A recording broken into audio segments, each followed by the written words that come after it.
March 1942, Brisbane, Queensland, Australia.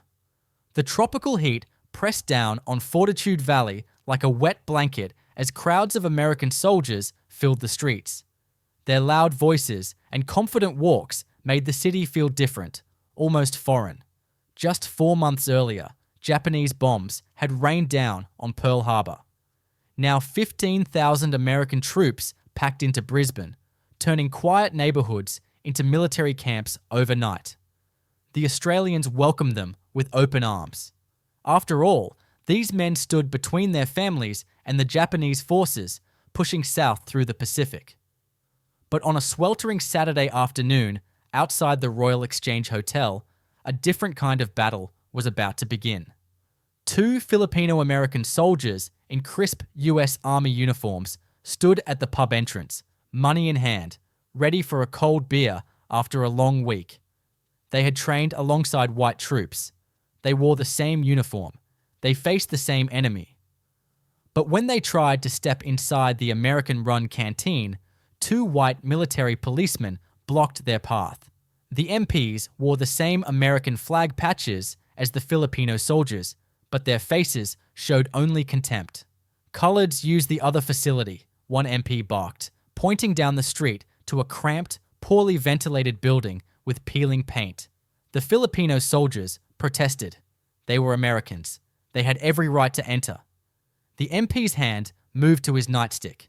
Within seconds, shouting turned to shoving. A crowd of Australian civilians gathered on the sidewalk, watching in confused silence as American soldiers fought other American soldiers over a doorway. This scene played out across Brisbane 12 times that first weekend alone. American military commanders had brought their segregation policies with them across the Pacific Ocean. Black soldiers drank at separate canteens. Filipino-American scouts faced turnbacks at service clubs. Japanese-American soldiers from Hawaii, whose families faced internment camps back home, discovered they couldn't even eat at the same mess halls as their white officers. The US military had divided its forces by skin color, and they expected Australia to follow the same rules. By early March, 8 American-run establishments in Brisbane refused service to Asian American troops. The Australian government watched nervously from the sidelines. Official cables from Canberra urged local authorities to avoid confrontation with their powerful allies. "American military matters are American jurisdiction," one memo stated clearly. The nation depended on these troops for survival. Japanese forces had already taken Singapore. Darwin had been bombed 17 times. Criticizing the Americans seemed like national suicide. Local business owners received quiet warnings from government liaisons. Don't interfere with American military protocols. Don't question their internal discipline. Don't make waves when the Japanese fleet could appear on the horizon any day. The conventional wisdom was simple and stark. Australia needed America far more than America needed Australia. Whatever the Americans wanted, the Americans got. If that meant some soldiers got treated worse than others, well, that was the price of protection. Most business owners nodded and looked away. They had their own problems to worry about. But something didn't sit right with Jack Thompson, a 48-year-old pub owner who ran the Criterion Hotel on George Street. Thompson had fought in the trenches at Gallipoli during the First World War. He had watched men from across the British Empire bleed the same red blood in the same mud. Indian troops had pulled him from a collapsed dugout in 1915. A Maori soldier had shared his last cigarette before a dawn assault. The color of a man's skin had meant nothing when Turkish bullets flew overhead. Now he watched Asian men in American uniforms get shoved away from doorways by their own countrymen, and the old anger rose in his chest like bitter smoke. Thompson wasn't alone in his fury. Sarah Mackenzie ran a restaurant 3 blocks from the Brisbane River. Her 2 sons served in the Australian Army somewhere in New Guinea. She couldn't understand why soldiers fighting the same war couldn't share the same table. Bill O'Connor operated a dance hall where Australian girls met Allied servicemen every Friday night. He had served in France in 1918, fighting alongside French colonial troops from Africa and Vietnam. The hypocrisy burned like acid in his stomach. These Americans preached democracy and freedom, then treated their own men like dirt based on nothing but ancestry. 12 other business owners felt the same sick feeling in their guts, watching discrimination happen on their streets in their city. The breaking point came on March 28th. A Japanese-American sergeant from Hawaii entered O'Connor's dance hall with 3 white soldiers from his unit. They had fought together, trained together, shipped out together. An American MP stopped the Japanese-American at the door. The white soldiers argued for their friend. The MP called for backup. Within minutes, 4 MPs dragged the Japanese-American sergeant into the street while his white comrades shouted in protest. Australian civilians watched in shocked silence as the sergeant, still in uniform, got thrown to the ground. O'Connor stepped out from behind his bar. His hands shook with rage. He walked straight up to the MP in charge, looked him dead in the eye, and spoke words that would echo through Brisbane for months to come. "Get your hands off that soldier. He's wearing the same uniform as you, and that's good enough for me. This is Australian soil, and we don't do things that way here." O'Connor's words spread through Brisbane like wildfire in dry grass. By Monday morning, April 6th, 12 pub owners, 8 restaurant managers, and 5 dance hall operators had gathered in the back room of Thompson's Criterion Hotel. Cigarette smoke hung thick in the air as these working-class business owners made a decision that would put them at odds with the most powerful military force on Earth. They agreed on a simple policy. Any soldier in Allied uniform could enter their establishments, regardless of skin color or ancestry. No exceptions, no apologies. They would post signs in their windows, making their position crystal clear. Thompson pulled out a pen and wrote the first notice on the back of a beer coaster. "All Allied servicemen welcome here. We serve those who serve." The other owners copied the words onto pieces of cardboard. By Tuesday afternoon, these signs appeared in windows across Fortitude Valley and the Brisbane city centre. The implementation required more than good intentions. These business owners knew the American military police would push back hard, so they created a system to protect the Asian American soldiers who walked through their doors. Each establishment assigned 2 local guides, usually Australian veterans who knew how to handle confrontation. When Asian American GIs entered a pub or restaurant, these guides would stay close, ready to intervene if MPs showed up. The owners also coordinated with each other through a simple telephone chain. If trouble started at one location, the others would know within minutes. They shared information about which MP units caused the most problems and which times of day saw the heaviest patrols. It was grassroots organisation at its finest, built on handshake agreements and shared moral conviction. The first real test came on the weekend of April 11th and 12th. Thompson opened his doors. Saturday afternoon, knowing trouble would find him. He didn't have to wait long. At 4:15 in the afternoon, 3 Filipino-American soldiers walked in and ordered beers. They sat at the bar next to Australian civilians and white American troops, everyone mixing together naturally. At 4:45, 2 American MPs entered. They walked straight to the Filipino soldiers and ordered them to leave. Thompson stepped forward, his jaw set firm. "These men are my customers," he said calmly. "They're not going anywhere." The MP reached for his nightstick. Thompson didn't budge. Behind him, 6 Australian veterans stood up from their tables. The message was clear. You'll have to go through all of us. The MPs looked at each other, then at the growing crowd of hostile Australian faces. They turned and left without another word. The Filipino soldiers finished their beers in peace. The same scene played out in 8 other establishments that weekend. At Mackenzie's restaurant, Japanese-American soldiers ate dinner, while American MPs glared through the front window but didn't enter.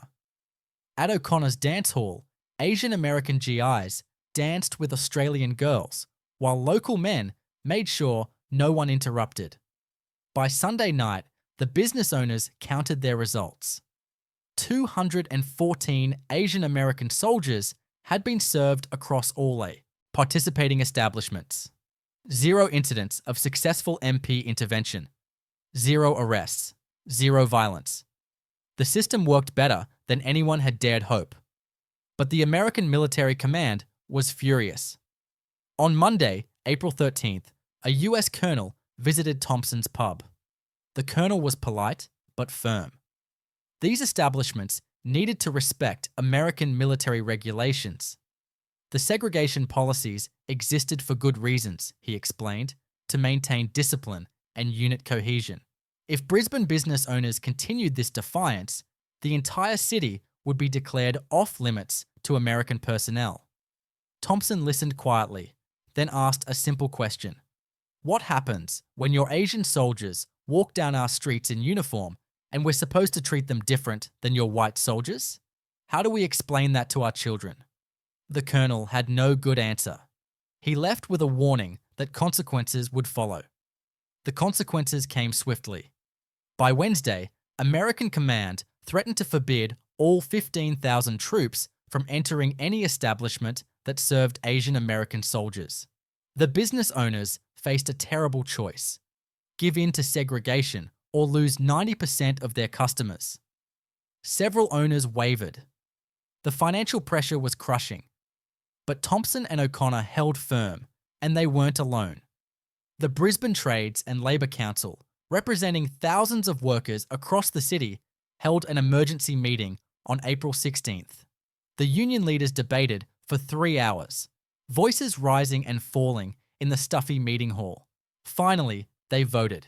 The resolution passed with only 2 dissenting votes. The council formally supported equal treatment of all Allied servicemen in Brisbane establishments, regardless of race or nationality. The real turning point came from an unexpected source. William Forgan Smith, the Premier of Queensland, had watched the brewing conflict with growing concern. As the state's top elected official, he understood the delicate politics. Australia desperately needed American protection. But he was also a Labor Party man who had built his career fighting for workers and ordinary people. On April 21st, a reporter asked him about the controversy at a press conference.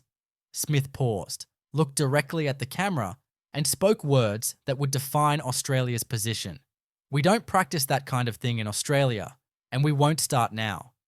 Any soldier fighting for freedom deserves to be treated with dignity on our soil. The Premier had thrown Queensland's official weight behind the pub owners. American military command faced a new reality. They could try to enforce their off-limits order, but now they would be fighting the state government, the union movement, and popular opinion all at once. Worse, word was spreading to other Australian cities. If they cracked down too hard in Brisbane, they risked similar rebellions in Sydney, Melbourne, and every other port where American troops were stationed. The logistics were impossible. They couldn't effectively isolate 15,000 bored soldiers from every friendly establishment across an entire nation. Something had to give. On May 2nd, 1942, the Brisbane City Council made it official. In a formal resolution, they declared that all local laws and ordinances applied equally to all Allied personnel within city limits. They would not enforce American military segregation policies. The vote wasn't even close. 14 council members in favour, 1 opposed, 2 abstentions. Thompson celebrated that night by personally serving drinks to a mixed group of American soldiers, white and Asian side by side, laughing and talking like the brothers in arms they were supposed to be. No MPs showed up to stop them. The experiment had succeeded beyond anyone's wildest dreams. The transformation happened almost overnight. In March 1942, Asian American soldiers in Brisbane faced rejection at nearly every turn. military police enforced brutal segregation policies with nightsticks and threats. Violent confrontations erupted on average 3 times per week, usually ending with Asian American GIs being dragged away or beaten. The soldiers learned to stay in their segregated facilities, heads down, accepting their second-class status. But by June 1942, everything had changed. The number of recorded racial incidents dropped from 12 per month to fewer than 2. Asian American soldiers walked Brisbane streets with confidence, knowing dozens of establishments welcomed them. The contrast was so dramatic that soldiers from other Pacific bases could hardly believe the reports. Brisbane had become a refuge, an oasis of equality in a military culture built on racial division. The success in Brisbane sparked something remarkable across Australia. By mid-May, business owners in Sydney started asking questions. Why should they enforce American segregation when Brisbane refused? On May 18th, a group of 23 pub owners and restaurant managers in Sydney's King's Cross district held their own meeting. They voted unanimously to adopt Brisbane's approach. All Allied servicemen welcome, no exceptions. Melbourne followed 2 weeks later with 31 establishments declaring open doors. Then Adelaide, then Perth. Each city added its own flavour to the movement, but the core message stayed the same. Australian soil, Australian rules, Australian values. By August 1942, more than 100 businesses across 5 major cities had publicly rejected American military segregation policies. The rebellion had become a national movement. The Australian federal government watched this grassroots uprising with mixed feelings. Official policy still called for cooperation with American military command on all matters. But politicians also had to answer to voters, and the voters strongly supported the pub owners. In late June, the Department of External Affairs issued a carefully worded memo to state governments. The language was diplomatic and vague, but the meaning was clear. Local laws apply to all Allied personnel equally within Australian territories. American military segregation policies have no legal standing in Australian civilian spaces. It wasn't a formal declaration or a bold statement, just quiet, bureaucratic guidance that gave legal cover to what was already happening on the ground. The government had chosen sides without actually choosing sides. American military command didn't give up easily. Throughout May and June, various officers tried different tactics to reassert control. Some attempted economic pressure, suggesting that cooperative businesses would get priority for scarce supplies. Others tried appealing to patriotism, arguing that Allied unity required respecting each nation's internal customs.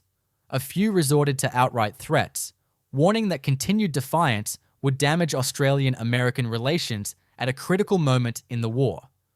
But every approach hit the same wall. The Australian public simply didn't care about American threats. Their sons were fighting alongside these American soldiers. If the Americans wanted Australian cooperation, they could start by treating all their troops with basic human dignity. The most determined opposition came from US military police units who saw the Australian stance as a direct challenge to their authority. In early July, MPs in Sydney tried to force the issue. They stationed themselves outside the most popular pubs and restaurants, attempting to physically block Asian American soldiers from entering. Australian police were called. The American MPs expected support from local law enforcement. Instead, the Australian police told them to move along. The MPs had no jurisdiction to enforce US military regulations on public Australian streets. When the MPs refused to leave, the Australian police threatened to arrest them for disturbing the peace. The Americans backed down, humiliated and furious. Word of the incident spread through both militaries within days. It became clear that Australia would not bend. The contrast with other Allied nations was striking and troubling. American bases in England experienced racial violence throughout 1942 and 1943. white and black American soldiers fought in the streets of English towns. British civilians often sided with white Americans out of their own racial prejudices or fear of causing diplomatic problems. Asian American soldiers stationed in England faced the same segregation they knew back home, sometimes worse. Military reports documented dozens of serious incidents: stabbings, shootings, riots. The violence got so bad that some English towns had to be declared off-limits to all American troops for weeks at a time. The American military accepted this violence as inevitable, a natural result of mixing different races in close quarters. But Australia proved them wrong. The same military, the same soldiers, the same war, yet somehow Brisbane had found peace where Birmingham had found only conflict. One Saturday night in late July captured everything the Australian approach had achieved. Thompson's Criterion Hotel was packed wall to wall with soldiers and civilians. The air was thick with cigarette smoke and the smell of beer. A jazz band played American swing music in the corner, the trumpet bright and brassy over the steady drum beat. At the bar, a Japanese-American sergeant from Hawaii sat next to a white farm boy from Kansas. They were arguing about baseball, voices loud but friendly, the way men do when they've had a few drinks and genuinely like each other. 2 tables over, Filipino-American scouts taught Australian girls a dance from Manila, everyone laughing when someone missed a step. Near the dartboard, a group of white American sailors challenged some local dock workers to a game. Money on the table, good-natured insults flying back and forth. Thompson stood behind the bar, washing glasses and watching the scene with quiet satisfaction. This was what he had fought for in the First War. This was what his stand had been about. Not politics or policy, just people treating each other like human beings. A Filipino-American corporal named Miguel Santos wrote a letter home to his family in California in August. The letter survived in family archives for decades before historians discovered it. Santos described his experience in Brisbane with words that still carry emotional weight. For the first time since Pearl Harbor, I walked into a place where nobody looked at me like I was less than them. The Australians treated us like regular soldiers, like men. I didn't realize how much that would mean until it happened. Some of the white guys from my unit said they finally understood why we were so angry back home. They saw how the MPs treated us, and they saw how the Aussies refused to go along with it. It changed something in them. Santos's letter was one of at least 50 similar letters that historians later found. Asian American soldiers wrote home about Australia with gratitude and wonder, describing a respect they had never experienced from white Americans. The unexpected consequences reached beyond social harmony. Military personnel departments noticed an unusual pattern by late summer.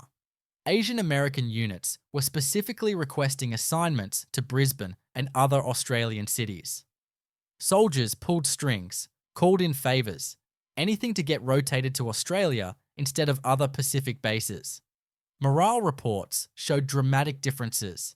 Asian American troops stationed in Australia reported satisfaction rates 30% higher than those stationed elsewhere.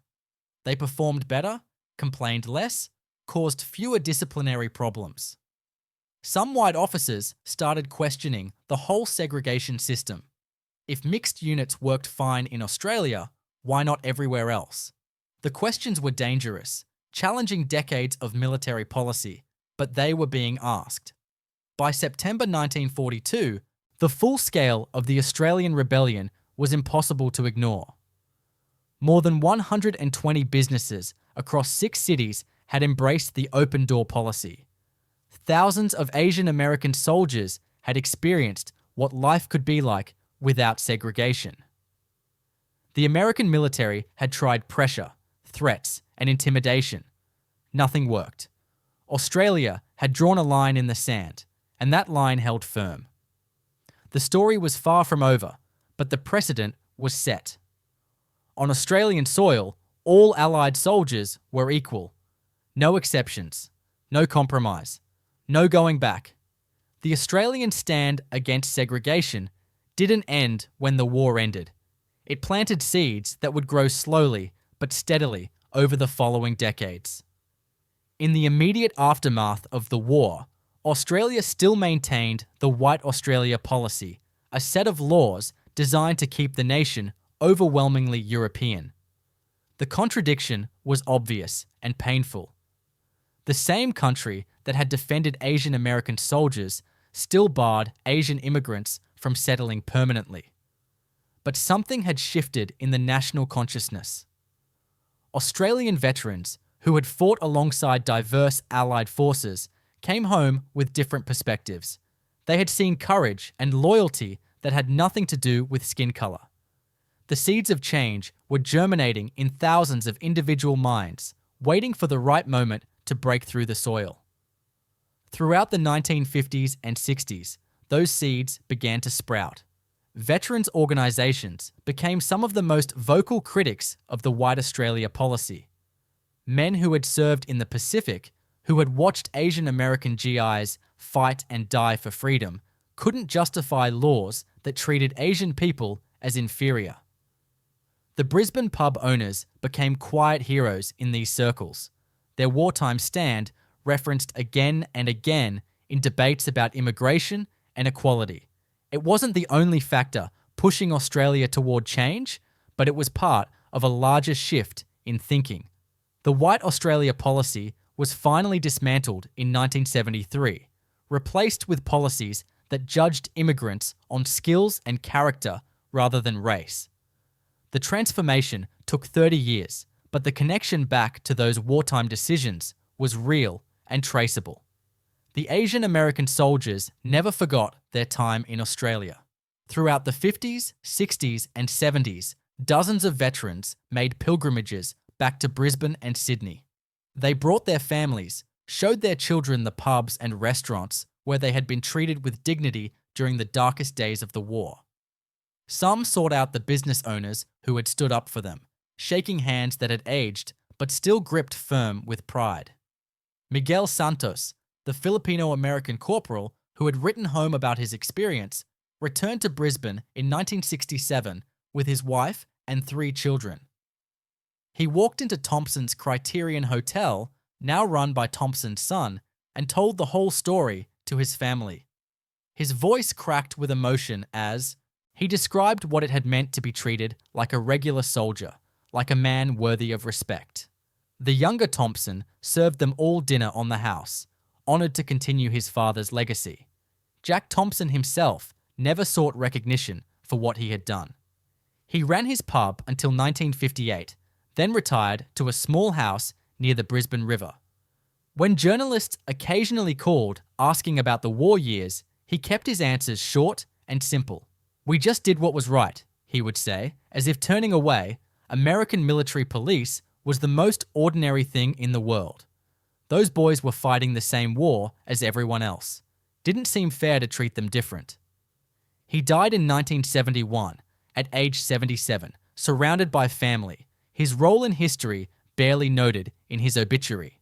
Sarah Mackenzie and Bill O'Connor followed similar paths, living quiet lives after the war, their moral courage preserved only in fading memories and a few letters from grateful soldiers. The heroism of ordinary people often goes unrecorded because it seems unremarkable to those who lived it. But the Japanese-American and Filipino-American communities never forgot. In 1975, a group of veterans from the 100th Infantry Battalion, a decorated Japanese-American unit, pooled their money to create a small memorial plaque in Brisbane. The plaque honoured the Australian civilians who had stood up against segregation during the war. It was installed quietly, with little fanfare, in a park near where many of the welcoming establishments had stood. The inscription was simple: "To the people of Brisbane who showed us that courage comes in many forms. You treated us as equals when our own country would not. We will never forget." Local Australian veterans attended the dedication ceremony. Old men in their 50s and 60s standing with old men from across the Pacific, bound by memories of a time when doing the right thing required genuine bravery. The broader lessons from this episode reach far beyond one city or one war. The Brisbane stand demonstrated something crucial about how social change actually happens. It doesn't usually come from grand policy declarations or sweeping government reforms. It comes from ordinary people making individual decisions to refuse participation in injustice. Thompson and the other business owners didn't have political power or military authority. They just had moral clarity and the courage to act on it. They risked their livelihoods, defied their own government's careful diplomacy, and stood up to the most powerful military force on Earth. And they won, not through force or clever strategy, but simply by refusing to back down from basic principles of human dignity. The story also reveals important truths about innovation in social justice. The American military believed segregation was necessary for discipline and order. They had decades of institutional practice backing up that belief. But Australia accidentally ran a large-scale experiment that proved them wrong. Mixed units worked perfectly well when the surrounding culture supported equality instead of enforcing hierarchy. The violence and tension that plagued American bases in England didn't materialize in Australia, not because Australians were morally superior, but because they created an environment where diversity was treated as normal rather than problematic. Sometimes the most radical innovations come from simply refusing to accept that the old way is the only way. The human nature insights cut even deeper. Fear is supposed to make people conservative and cautious.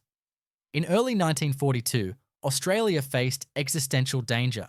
Japanese forces controlled most of the Pacific.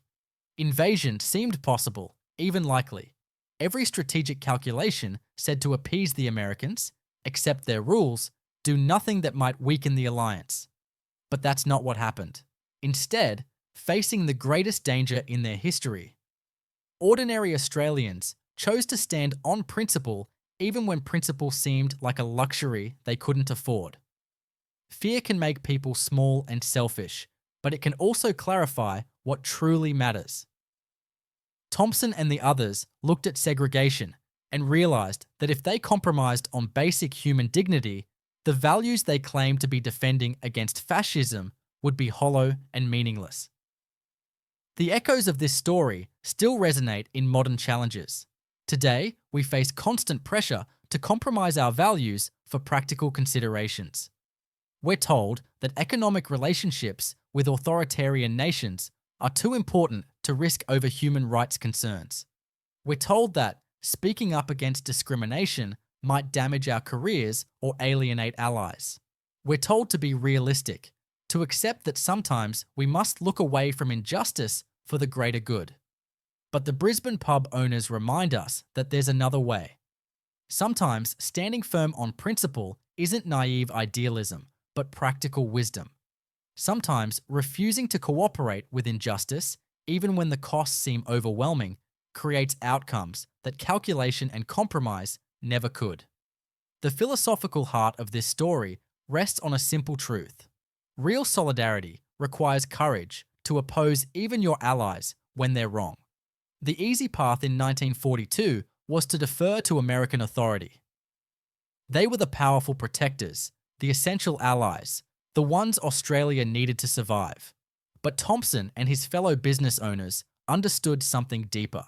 They understood that some battles have to be fought, regardless of the odds. That some lines must be defended even when defending them seems foolish. Not on Australian soil wasn't just about segregation policies. It was a declaration that certain principles can't be negotiated away, not even in the face of overwhelming pressure or genuine danger.